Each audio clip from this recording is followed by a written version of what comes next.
Hey everybody!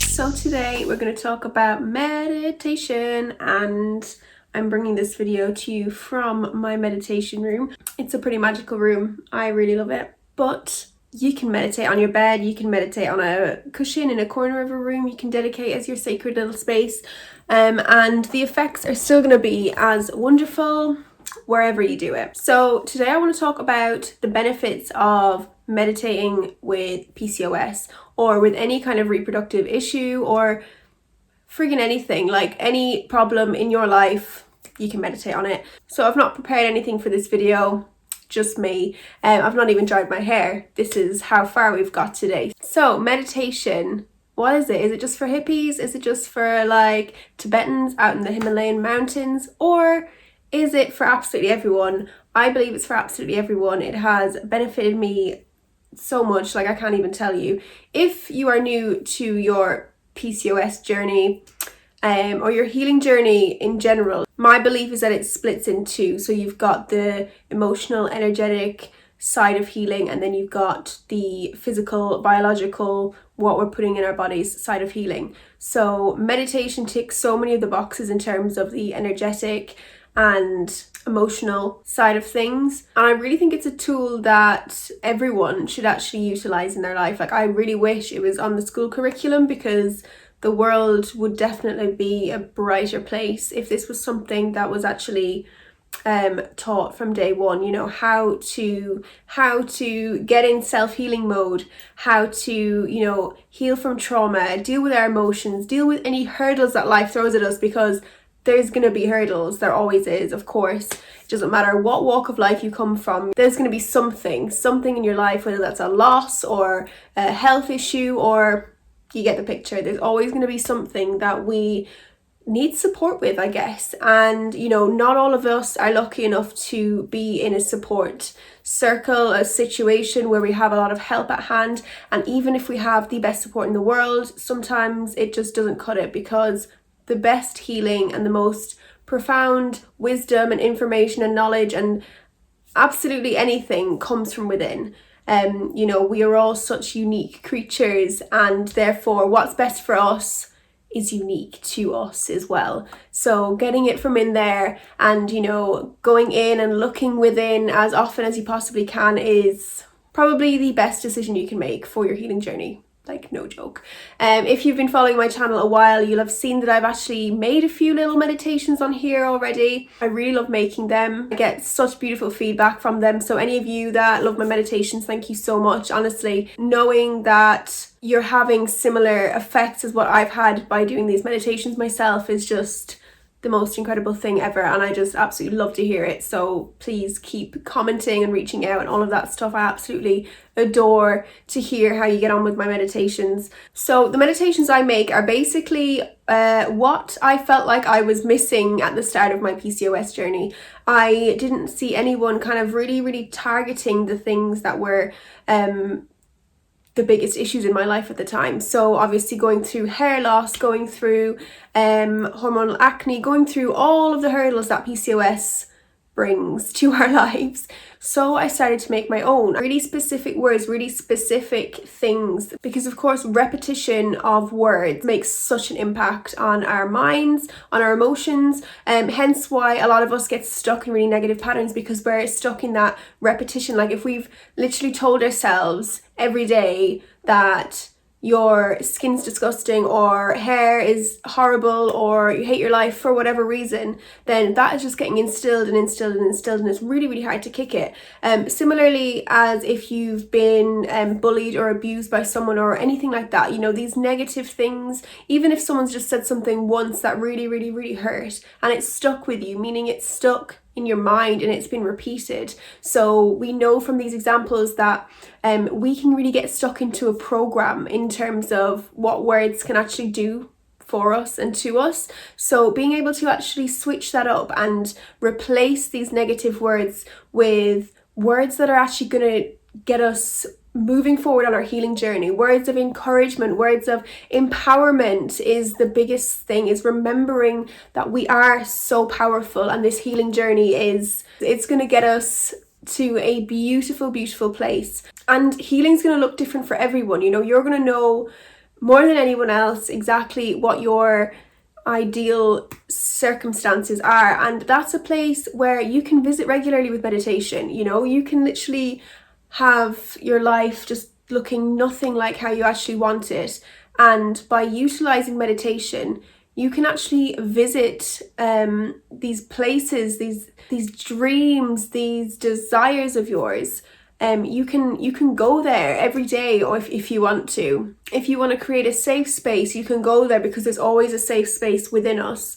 That is the beautiful thing about meditation. It's like having a best friend, a doctor, just basically anything you can imagine that can give you this massive support and just fill you with love, fill you with gratitude. That is meditation.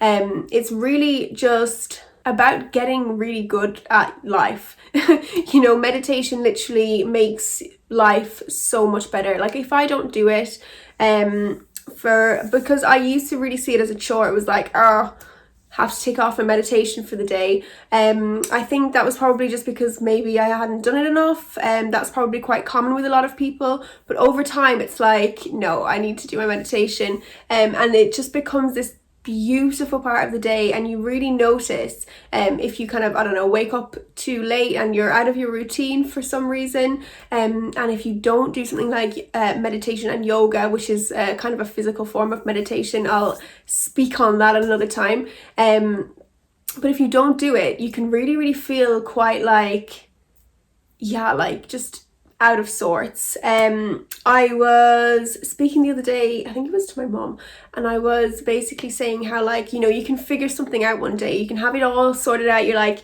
have the best outlook ever on a situation, and then you can wake up the next day and that's just not how you feel, that's not how you think. You've like forgotten this big realization that you've had, or this big learning and this big lesson, and then you can go back to square one and feel really crappy about a situation again.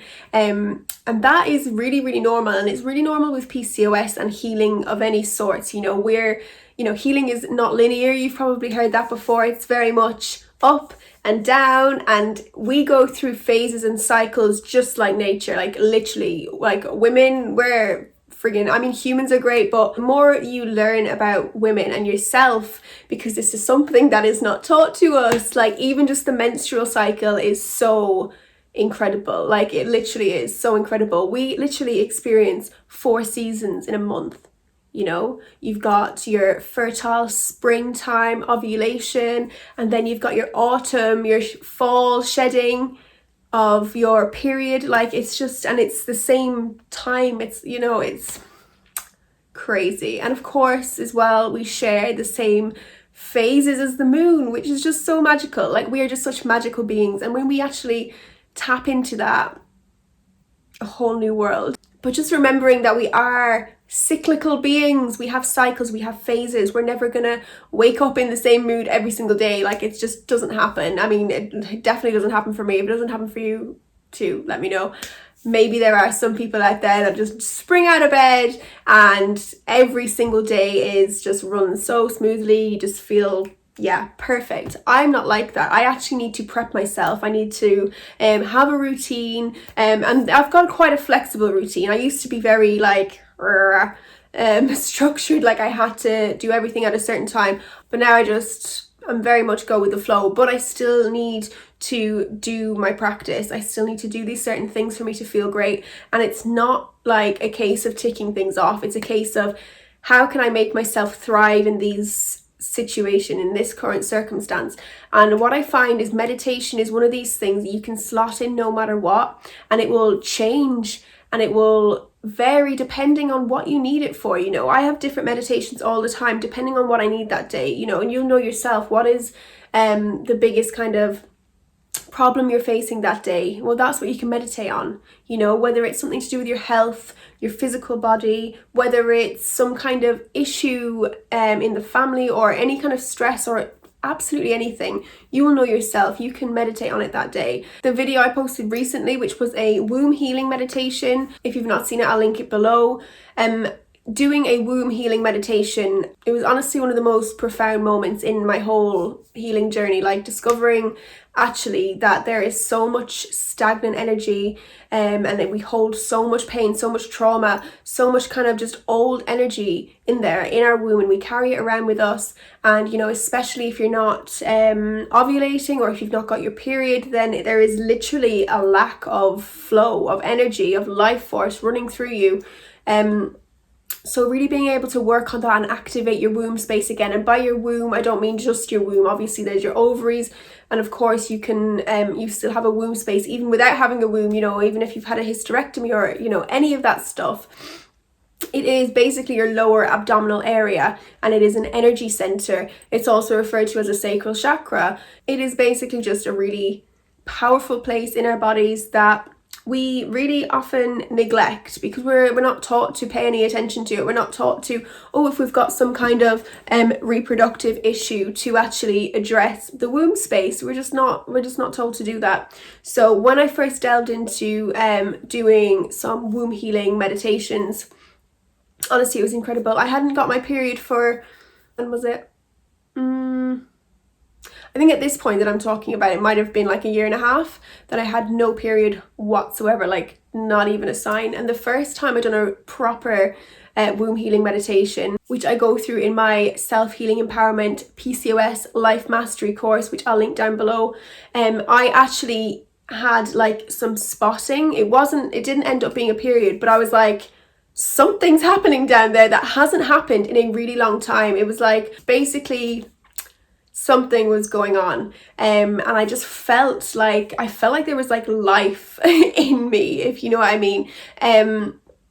Like it had been energized and woken up and activated, which I also talk about in the womb healing meditation that I've posted. But if you want to go in depth, really in depth, I would so recommend my course. Honestly, it has just completely transformed my life and taken me from a place that was so desperate to where I am now.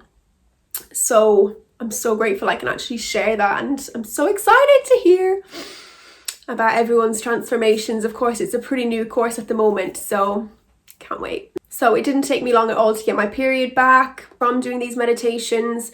And like I said, you can really target it. Like I honestly meditated on my skin all the time. I kind of do a mini meditation every time I do my skincare routine. Every time I do my hair, like in the shower, I'm kind of like saying affirmations. I'm doing stuff that's really kind of putting that repetition of healing and of empowerment into wherever it needs to go.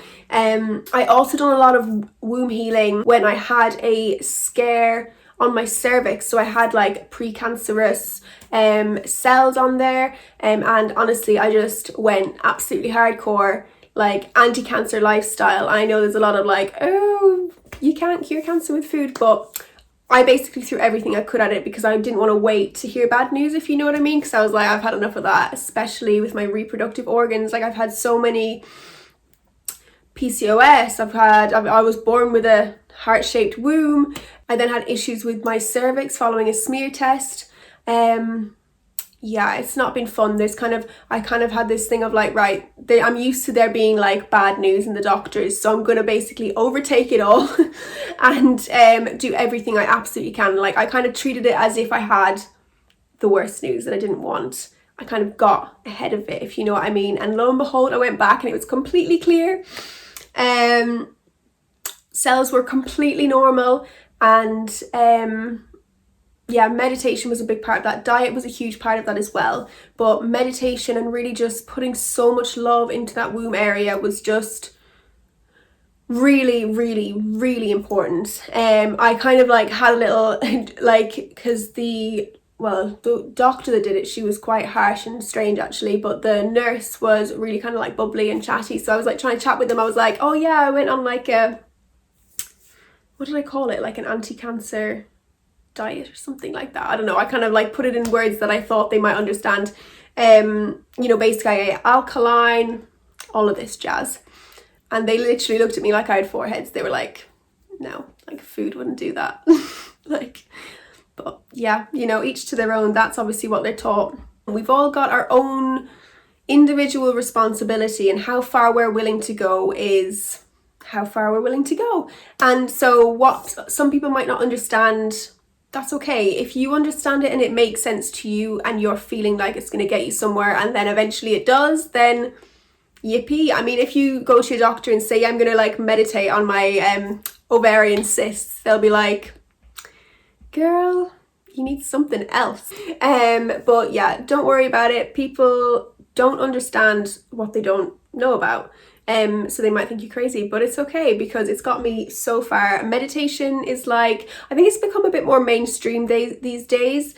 You know, even doctors like try and tell you like lower your stress. So meditation literally is the way to do it, because stress is, as we know, not healing's friend whatsoever, especially PCOS, especially a hormonal imbalance, anything like that. Stress is the enemy. We want to squish it as soon as it comes. I mean, there's going to be stressful times. I get stressed still. I'm pretty good at like handling situations now through like training myself through meditation and through my daily practices. But trust me, sometimes I get caught off guard and I get stressed, and it's totally fine. It really, really is. And in those moments you deal with it differently, and you know, give extra love to yourself and be extra kind and all of that. And yeah, it gets you through it. I think how we treat ourselves always is just the utmost important thing, and I feel like meditation is just really doing a lovely thing for ourselves, you know, like it really is just the ultimate form of self-love and devotion and commitment to self. Like I said, I will link my meditations below. I will also link my course below, which is full of meditations, and I'm really, really, really excited to hear of everybody's transformations. So I will definitely be doing more videos on meditation for different things. But yeah, that's my little rundown of how it's been for my PCOS by utilizing meditation every day. So I hope this was helpful. I hope you enjoyed, and I hope you have a wonderful rest of your day wherever you are. Mwah!